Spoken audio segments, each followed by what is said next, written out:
នាងទើបតែអាយុ18ឆ្នាំហើយបានបើកបន្ទប់ជាមួយមនុស្សភេទតូចលុះភ្ញាក់ពីគេងនាងក៏ស្រាប់តែឃើញមានខ្សែពណ៌ក្រហមមួយនៅលើក្បាលប៉ះមិនត្រូវហើយក៏យកចេញមិនបានទៀតដំបូងនាងមិនដឹងថាវាមានន័យយ៉ាងណានោះទេរហូតដល់នាងបានឃើញក្បាលពូរបស់នាងនាងក៏យល់ច្បាស់ថាវាមានន័យយ៉ាងណាព្រោះតែជីវិតឯកជនរបស់ពូនាងមានភាពរញ៉េរញ៉ៃខ្លាំងចំនួនខ្សែពណ៌ក្រហមតំណាងឲ្យចំនួនដងនៃការរួមភេទប្រសិនបើខ្សែពណ៌ក្រហមរបស់អ្នកទាំងពីរភ្ជាប់គ្នាមានន័យថាពួកគេធ្លាប់មានទំនាក់ទំនងផ្លូវកាយជាមួយគ្នាអ្នកខ្លះមានខ្សែភ្ជាប់តែជាមួយម្នាក់ចំណែកឯអ្នកខ្លះវិញគឺភ្ជាប់នឹងមនុស្សពាក់កណ្ដាលទីក្រុងចាប់ពីពេលនោះមកគ្រូនិងសិស្សនៅក្នុងសាលាគ្មានការសម្ងាត់អ្វីសម្រាប់ Shen ទៀតឡើយ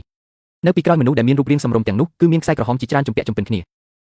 លើកលែងតែគ្រូប្រចាំថ្នាក់ម្នាក់គត់គ្រូប្រចាំថ្នាក់នៅតែជាក្រមុំបរិសុទ្ធនាងមិនបានដឹងឡើយថាមិនមែនមានតែនាងម្នាក់ទេដែលដឹងពីអាថ៌កំបាំងនេះដំបូងឡើយមានតែឆែនខៃប៉ុណ្ណោះដែលអាចមើលឃើញខ្សែពណ៌ក្រហមកាលពីក្មេងនាងមិនយល់ថាខ្សែទាំងនោះមានន័យយ៉ាងណានោះទេនាងគ្រាន់តែគិតថាវាគួរឲ្យចាប់អារម្មណ៍ហើយក៏បានគូសវាចេញមក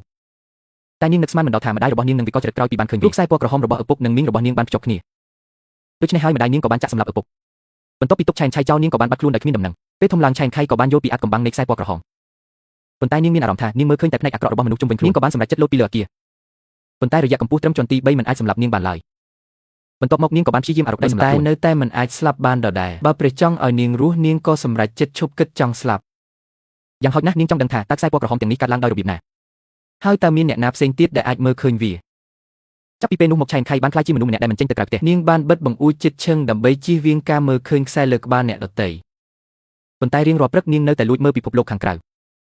សិស្សវិទ្យាល័យ Shen មានខ្សែមួយ box sizing border box ចំណែកឯពូរបស់នាងដែលជាប៉ូលីសគឺមានរាប់ម៉ឺនខ្សែចំណែកអ្នកជិតខាងថ្មីដែលទើបនឹងមកដល់មាន6ឬ7ខ្សែឃើញអ្នកជិតខាងបកដៃឲ្យឆែនខៃក៏ប្រញាប់បិទបង្អួចភ្លាម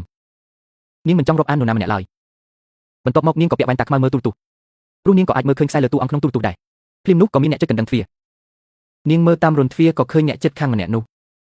នាងយកផ្លែឈើមកឲ្យប៉ុន្តែឆែនខៃមិនដែលបើកទ្វារឲ្យអ្នកប្លែកមុខឡើយនាងនោះក៏អង្គុយលើជណ្ដើរហើយចាប់ផ្ដើមនិយាយរាយរាប់ឃើញថាទ្វារមិនព្រមបើកទីបំផុតនាងក៏បានចាក់ចេញទៅដោយទុកផ្លែឈើនៅមាត់ទ្វារជោគវាសនារបស់ឆែនខៃក៏ចាប់ផ្ដើមផ្លាស់ប្ដូរដោយសារតែនាងសេចក្តីសប្បុរសដោយមិនរំពឹងអ្វីតបស្នងបានធ្វើឲ្យនាងទទួលបានភាពកក់ក្ដៅជាថ្មី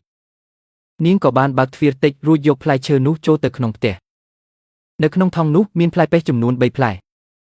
ថ្ងៃបន្ទាប់នាងក៏បានយកផ្លែឈើមកឲ្យម្ដងទៀតលើកនេះគឺជាផ្លែប៉ោមធំឆែនខៃញ៉ាំផ្លែប៉ោមបណ្ដាមើលព័ត៌មានបណ្ដា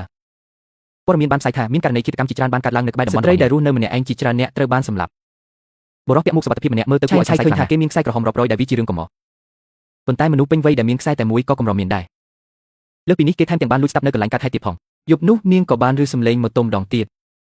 នាងបានមើលតាមប្រឡោះបង្អួចក៏ឃើញបុរសដែលមានខ្សែតែមួយនោះកំពុងដើរចូលទៅក្នុងអគារទល់មុខឆែនខៃក៏ចាប់ផ្ដើមមានអារម្មណ៍ភ័យខ្លាចសភាពគិតនាងបានប្រាប់ថាបុរសម្នាក់នេះគឺជាឃាតករសម្លាប់មនុស្សនាងក៏បានស្ទុះទៅចាប់ទូរស័ព្ទដើម្បីរាយការណ៍ទៅប៉ូលីសប៉ុន្តែវាបានអស់ថ្មបាត់ទៅហើយបុរសម្នាក់នោះបានបង្ហាញខ្លួននៅក្នុងផ្ទះអ្នកជិតខាងបាត់ទៅហើយបុរសពាក់មួកសុវត្ថិភាពកំពុងតែស្ថិតនៅក្នុងផ្ទះអ្នកជិតខាងខ្ញុំបាទខ្ញុំកំពុងស្ដាប់សូមបន្តទៀតមកបន្ទាប់មកឆែនខៃក៏បានកត់សម្គាល់ឃើញអ្វីម្យ៉ាងមិនប្រក្រតីអ្នកជិតខាងមើលទៅហាក់ដូចជាមានភាពស្និទ្ធស្នាលខ្លាំងដូចជាគូស្នេហ៍នឹងគ្នាឆែនខៃក៏បានបិទទូរស័ព្ទដោយក្តីអៀនខ្មាសមិនយូរប៉ុន្មានខ្សែទី2ក៏បានលេចឡើងនៅលើក្បាលបុរសនោះភាពភ័យខ្លាចនិងភាពច្របូកច្របល់របស់ឆែនខៃក៏បានឈានដល់ចំណុចកំពូលនាងធ្លាប់គិតថានាងមានសមត្ថភាពអាចវិនិច្ឆ័យមនុស្សល្អនិងមនុស្សអាក្រក់បានខ្សែពណ៌ក្រហមកាន់តែច្រើនមានន័យថាកាន់តែគ្រោះថ្នាក់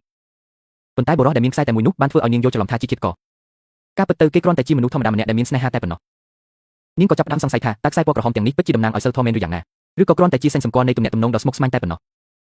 អ្នកស៊ើបអង្កេត Shaikon ក៏បានតាមរកនាងតាមរយៈការហៅទូរស័ព្ទជាលើកដំបូងដែលនាងបានឃើញមនុស្សម្នាក់ដែលមានខ្សែក្រហមយ៉ាងច្រើនសន្ធឹកសន្ធាប់បែបនេះឆែនខៃមានការភ័យខ្លាចរហូតមិនហ៊ានបើកទ្វារឡើយអ្នកជិតខាងបានពន្យល់ថានាងគឺជាមនុស្សដែលមិនសូវចេញទៅក្រៅផ្ទះឡើយប៉ុន្តែ Shaikon នៅតែមិនបោះបង់ហើយបន្តគោះទ្វារ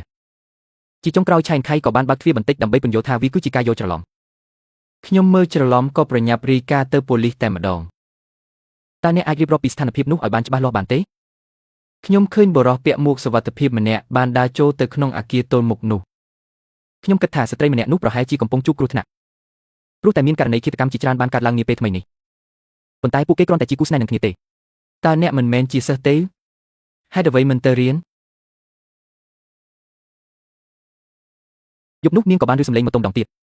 លើកនេះបុរសម្នាក់នោះបានកាន់ថង់អាហារវេចខ្ចប់ដើរចូលទៅក្នុងអគារនាងមើលតាមរន្ធទ្វារឃើញថាគេមានខ្សែពណ៌ក្រហមតែមួយប៉ុណ្ណោះច្បាស់ណាស់ថាគេមិនមែនជាមនុស្សដែលកាលពីយប់មិញឡើយបុរសម្នាក់នោះបានងាកមកមើលនាងហាក់ដូចជាគេអាចមើលឃើញនាងដូច្នោះដែរភ្នាក់ងារស៊ើបអង្កេតបានរកឃើញថាជនរងគ្រោះមានអតិថិសង្សារជាមួយគ្នាតែម្នាក់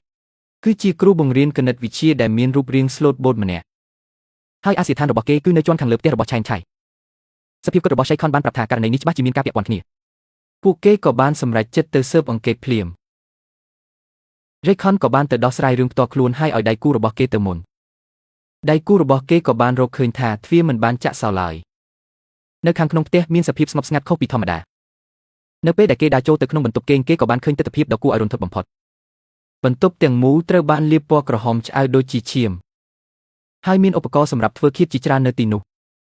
ដៃគូនោះក៏បានព្យាយាមទូរស័ព្ទទៅរាយការណ៍ប្រាប់ Shaykhon ប៉ុន្តែគេមិនបានចាប់អារម្មណ៍ថាបុរសពាក់វ៉ែនតាមម្នាក់នោះកំពុងឈរនៅពីក្រោយខ្នងគេឡើយបងប្រុសនៅទីនេះមានរឿងមិនស្រួលហើយតើមានរឿងអ្វីតើឯងទៅដល់ទីនោះហើយមែនទេបងសួរថាតើមានរឿងអ្វីកើតឡើង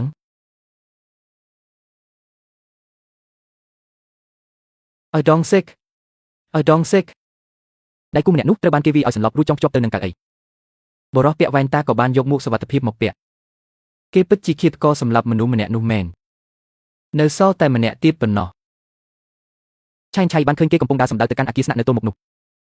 ខ្សែពណ៌ក្រហមរបស់គេបានភ្ជាប់ទៅនឹងអ្នកជិតខាងរបស់នាងចង់ទេទៅប៉ូលីសប៉ុន្តែបែរជាជ្រុះទូរស័ព្ទទៅវិញនាងកំពុងតែប្រឈមមុខនឹងការសម្រេចចិត្តដ៏ពិបាកបំផុតក្នុងជីវិតតើត្រូវបន្តលាក់ខ្លួនក្នុងផ្ទះដ៏សុវត្ថិភាពឬក៏ត្រូវដើរចេញក្រៅដើម្បីជួយសង្គ្រោះជីវិតមនុស្សម្នាក់ដែលធ្លាប់បានយកផ្លែឈើមកឲ្យនាងសេចក្តីសប្បុរសរបស់អ្នកជិតខាងគឺជាភាពកក់ក្ដៅតែមួយគត់ដែលនាងមានប្រសិនបើភាពកក់ក្ដៅនោះត្រូវរលាយបាត់តើការរស់នៅមានន័យអ្វីទៀតនាងក៏បានចាប់យកកាំបិតរួចសម្រេចចិត្តបើកទ្វារដើរចេញទៅប៉ុន្តែការរស់នៅឯកោក្នុងផ្ទះយូរពេកបានធ្វើឲ្យរាងកាយនាងចុកខ្សោយនាងក៏បានដួលសន្លប់នៅខាងក្រៅផ្ទះដោយសារតែភាពភ័យខ្លាចខ្លាំងពេក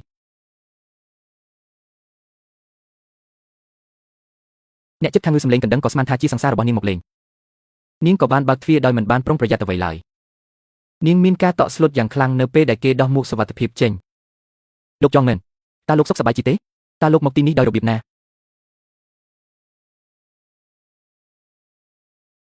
បុរសពាក់វ៉ែនតាមម្នាក់នោះក៏អាចមើលឃើញខ្សែពណ៌ក្រហមដែរអ្នកជិតខាងធ្លាប់អះអាងថានេះគឺជាស្នេហាដំបូងរបស់នាងប៉ុន្តែគេបែរជាឃើញមានខ្សែក្រហមជាង10ខ្សែនៅលើក្បាលនាងទៅវិញ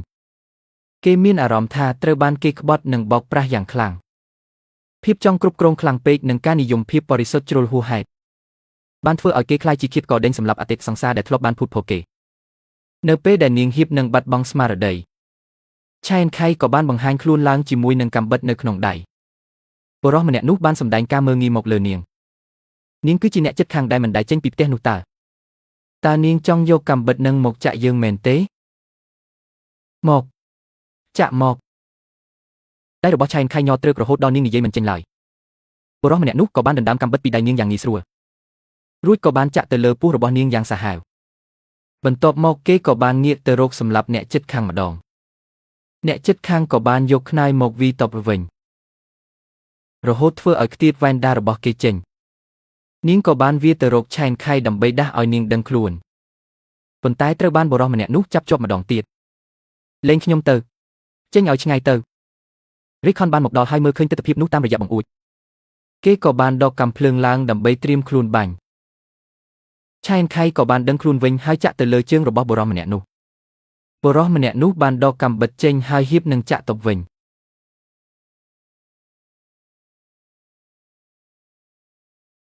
រេខនក៏បានបាញ់សម្លាប់គេភ្លាមនៅពេលដែលគេដួលស្លាប់ខ្សែដែលភ្ជាប់ទៅនឹងអ្នកជិតខាងក៏បានរលាយបាត់ទៅខ្សែពណ៌ក្រហមកំពុងតែរលាយបាត់អស់ហើយតើគេអាចមើលឃើញខ្សែ Slangs ដូចខ្ញុំដែរមែនទេឆៃនខៃក៏បានដឹងថារឿងគ្រប់យ៉ាងគឺកើតឡើងដោយសារតែវ៉ែនតានោះឯងផ្នត់គំនិតរបស់នាងក៏បានផ្លាស់ប្ដូរយ៉ាងខ្លាំងក្លាការមើលឃើញខ្សែពណ៌ក្រហមមិនមែនជារឿងអាក្រក់រហូតនោះទេយ៉ាងហោចណាស់នាងបានដឹងពីចេតនារបស់ឃាតករហើយអាចជួយជីវិតមនុស្សបាននាងក៏ចាប់ផ្ដើមទទួលយកសមត្ថភាពផ្ទាល់ខ្លួនរបស់នាងបានដោះវ៉ែនតាខ្មៅចេញដើម្បីចូលរួមរស់ក្នុងសង្គមវិញភ្លាមនោះនាងក៏ទទួលបានសារដ៏អាថ៌កំបាំងមួយខ្ញុំក៏អាចមើលឃើញពិភពលោកដូចអ្វីដែលអ្នកឃើញដែរសូមមកកាន់វិទ្យាល័យអុកទីនេះមានចម្លើយដែលអ្នកចង់ដឹងគ្រប់យ៉ាង